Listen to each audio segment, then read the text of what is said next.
Farei uma reflexão sobre a carta de Tiago, no Novo Testamento. Havia vários homens importantes no Novo Testamento que se chamavam Tiago.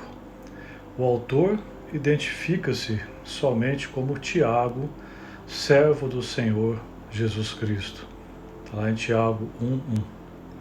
A carta é tradicionalmente atribuída a Tiago, chamado irmão do Senhor, e ele é mencionado 2 vezes nos Evangelhos, em Mateus 13:55 e em Marcos 6:3. Esse Tiago somente se tornou um seguidor do Senhor após a ressurreição. Ele estava entre os discípulos primitivos que no cenáculo esperavam pela descida do Santíssimo Espírito e perseveraram de modo unânime, como diz as Escrituras, em oração e súplica. Está lá em Atos 1:14. Ele foi martirizado nas mãos dos judeus no ano 63 depois de Cristo, conforme relato do historiador Flávio Joséfo. Outros supõem que esta epístola ou carta do Tiago ela foi escrita pelo apóstolo Tiago, filho de Zebedeu, irmão de João, que o Herodes Agripa I ordenou a morte no ano 44 depois de Cristo. Contudo, a maioria dos eruditos costumam rejeitar essa tese. E uma outra visão de que esse autor seria o outro apóstolo Tiago, filho de Alfeu, chamado Tiago Menor, mas também essa possibilidade é vista com uma certa resistência pelos teólogos. A carta de Tiago é comumente falada hoje e de uma forma segmentada, ou seja, pega-se um assunto, um capítulo, um trecho da palavra da carta do Tiago e monta aí um discurso, uma pregação. E, por exemplo, pega lá o capítulo 3 e fala sobre a língua, de falar mal dos outros, de julgamento, e a pregação toda é montada sobre esse tema, né? Porém, o que eu vou mostrar aqui hoje é um olhar diferente da maioria das interpretações da carta do Tiago.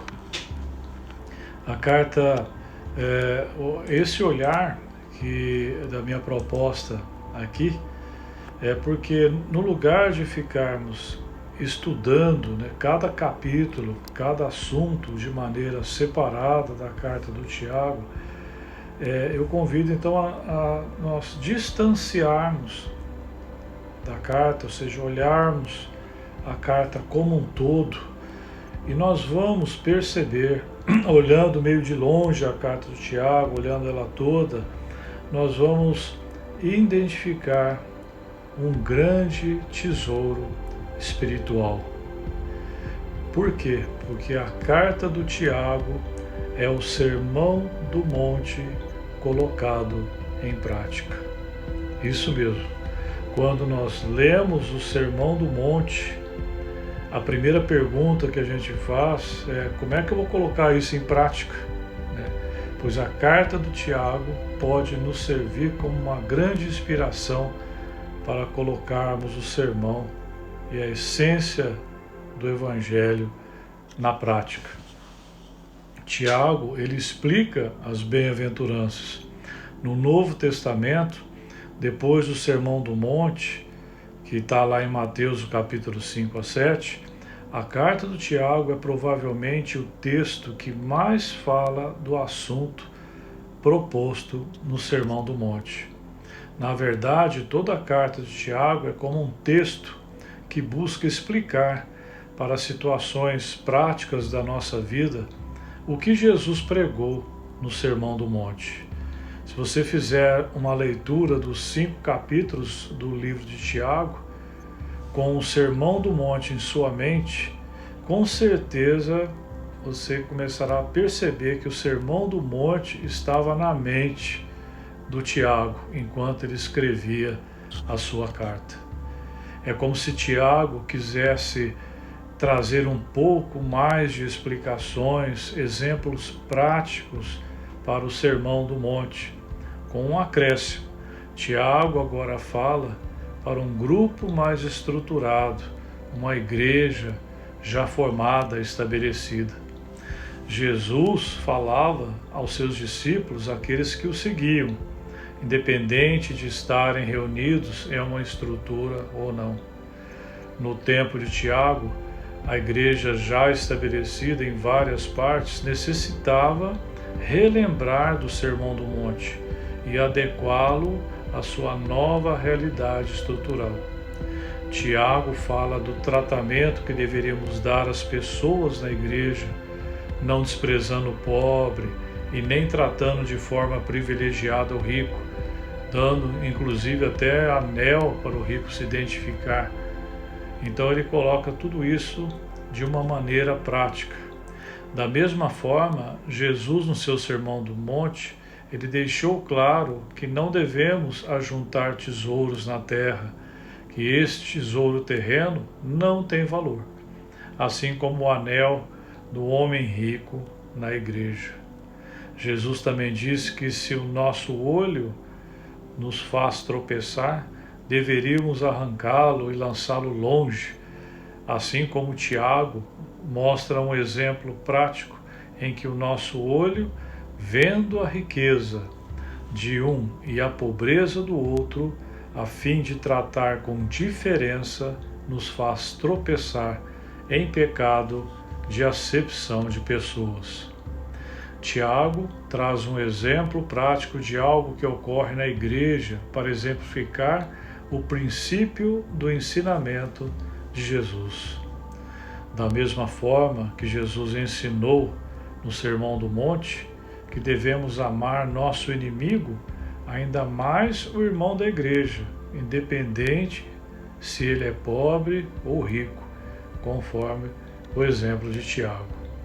Tiago já começa lá no capítulo 1, versículos 2 a 4, citando que devemos nos alegrar com as provações e desenvolve uma sequência dizendo: a prova de nossa fé produz paciência, e a qual nos levará a sermos perfeitos e completos. São praticamente citações diretas do Sermão do Monte. Jesus havia deixado claro que os que sofrem perseguições e são injuriados devem regozijar-se, alegrar-se com essas provações. Tiago ainda completa esse trecho dizendo que essas provações nos levarão a sermos perfeitos e completos. Tiago praticamente nos mostrou o caminho para conseguirmos chegar ao resultado que Jesus havia pedido para nós em Mateus 5,48, dizendo: portanto, sede vós perfeitos, como perfeito é vosso Pai Celeste. Esse versículo do Sermão do Monte de Jesus tem sido motivo de preocupação para muitos cristãos ao longo dos séculos. Muitas pessoas ficam sem dormir a partir de um versículo desse. Afinal, como poderíamos ser perfeitos como o Pai? Parece algo simplesmente impossível. Mas é bom entendermos que o significado da palavra perfeito, e o Tiago nos ajuda a esclarecer isso aí.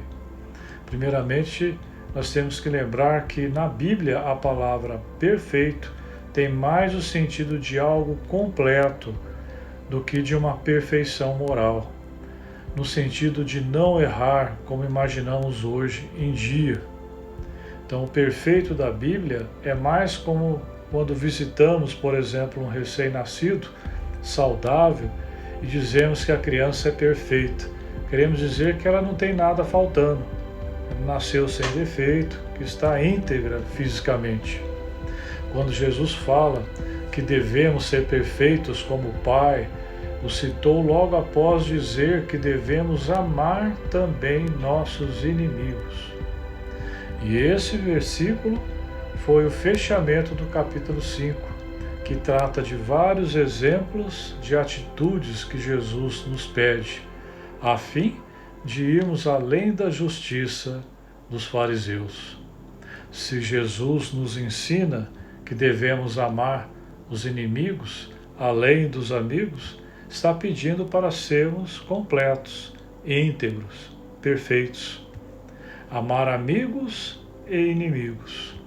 Quem ama apenas os que os amam, não fazem nada demais. Estão cumprindo apenas metade do que foi pedido. Não estão completos, não estão íntegros. Falta a outra metade, um amor completo e incondicional, como o amor de Deus, que nos amou mesmo quando éramos seus inimigos. Está lá em Romanos 5:10. Por isso, para sermos perfeitos, completos, Deus pede de nós uma atitude completa de amor, abrangendo inclusive os inimigos. Da mesma forma, para atingir essa perfeição, devemos exceder em muito a justiça dos escribas e fariseus, como está lá em Mateus 5:20. Devemos, além de não matar, sequer chamar o irmão de louco. Nossa perfeição deve abranger nossas intenções, nossa atitude interior. Nossa perfeição deve levar-nos a sequer ter raiva de alguém, como está lá em Mateus 5:21-26. Para atingir essa perfeição, essa atitude completa, devemos não adulterar, mas não apenas isso, não podemos sequer ter a intenção de adulterar, diz Jesus. Não podemos imaginar ou pensar sobre uma mulher com desejos. Nossa integridade deve abranger e alcançar nossos pensamentos e intenções. A lei mosaica era uma lei de observância externa, mas Jesus não observa somente nossos atos, ele observa o nosso coração. O que está em nosso coração? O que está em nosso coração será transmitido através de nossas palavras e nossas atitudes. Assim, seremos perfeitos e completos como nosso Pai.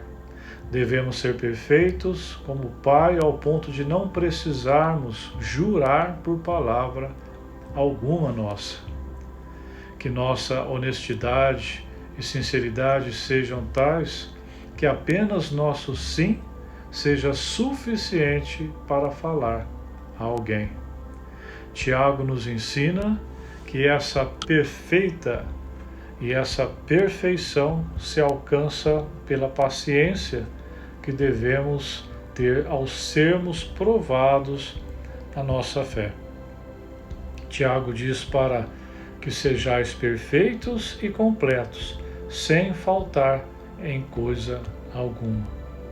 Ou seja, a perfeição que Jesus pede, e Tiago deixa claro como devemos fazer para alcançar, ou seja, é a integridade de uma vida de completa observância da palavra de Deus.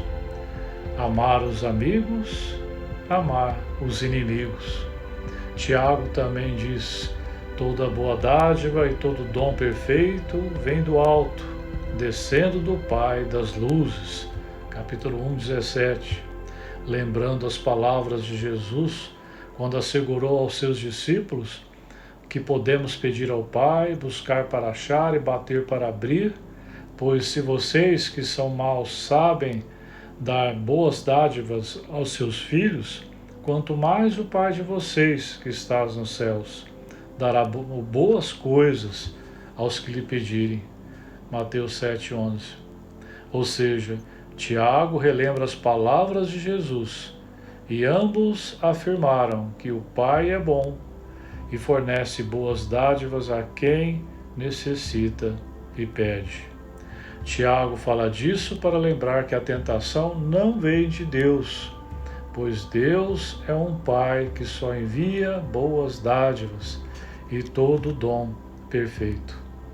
Jesus havia dito que Deus enviaria o Espírito Santo a quem lhe pedisse. O Espírito é quem envia os dons aos homens. Se pedirmos o que é bom, receberemos o que é bom, vindo de Deus.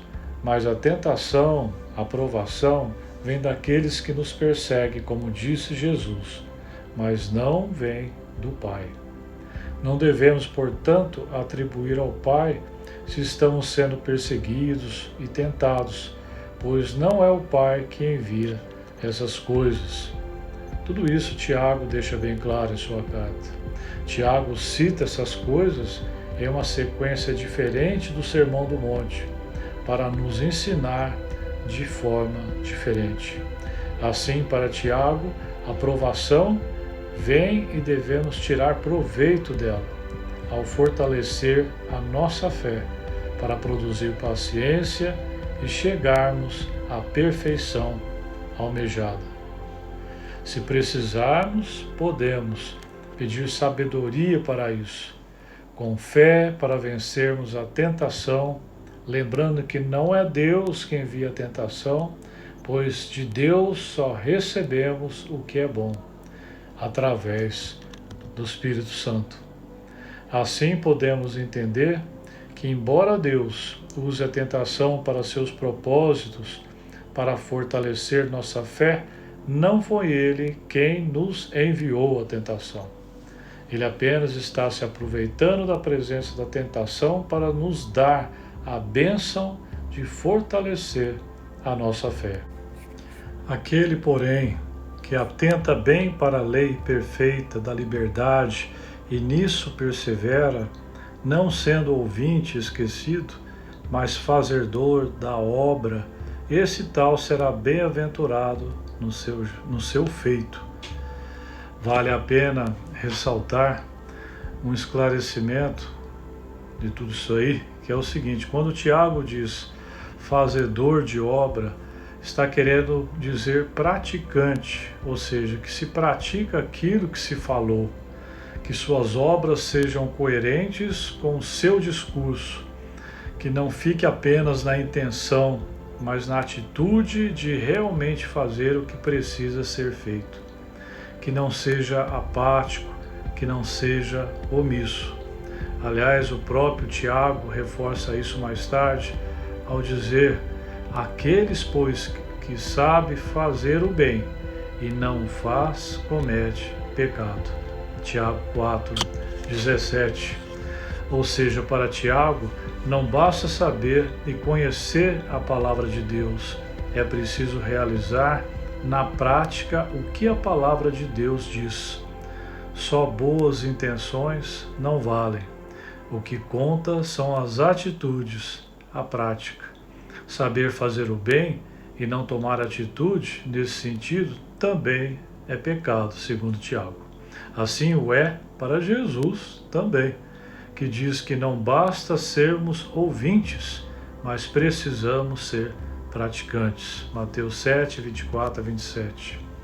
Quando Tiago fala em ser fazedor de obras, não está se referindo, como muitos hoje em dia podem pensar, em abrir uma igreja, ou fazer o evangelismo, ou organizar um congresso na igreja, mas está falando em simplesmente colocar em prática o que se aprendeu na palavra de Deus, de forma ampla, ensinada por Jesus, especialmente no Sermão do Monte.